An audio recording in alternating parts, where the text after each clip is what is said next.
Hello guys, আজকে আপনাদেরকে আমার এই পাশের বাড়ির এই গরিব মেয়েটা যার স্বামী মরে গেছে তার দেখাম। ওই যে ধান চায়া নিয়ে মানুষের বাড়িতে থেকে ধান চায়া নিয়ে আইসা সিদ্ধ করে শুকা দিছে।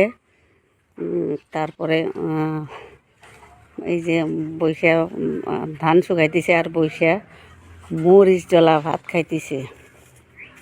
ভাত দেখেন কত সুন্দর পরিবেশ, শান্তি, গ্রামের কত শান্তি পরিবেশ আপনাদেরকে দেখাইতেছি। কত ওর কাছে এই মরিচ ডলা ভাত কত যে সুস্বাদ লাগতেছে, সুস্বাদ লাগবো, কত আত্মত তৃপ্তি নিয়ে যে খাবো। এখন কি খাও? মরিচ ডলা ভাত, গরম ভাত, ঠান্ডা ভাত মরিচ দিলে খাইতেছে। এনা ধান কার? ধান ওই যে মাইসেরা দিছে, তাই হেদ্দ করছি জড়ো করে।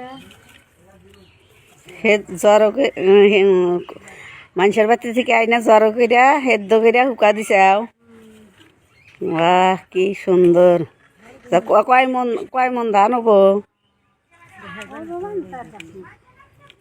4-5 মন হবো। মেলা দিন খাওয়া পারবা। তোমার মরিচ ডলা ভাত দিয়েছে, খায়া দেখবো নি কি বানাকে। আই রে মা, আমার মনে করতেছে কত স্বাদ লাগবো। মাহাও ভালো করে মাহাও, খাই। দেখছেন গ্রামে গরিব মানুষ মরিচ ডলা ভাত কত তৃপ্তি নিয়ে খায়, কত সুস্বাদ।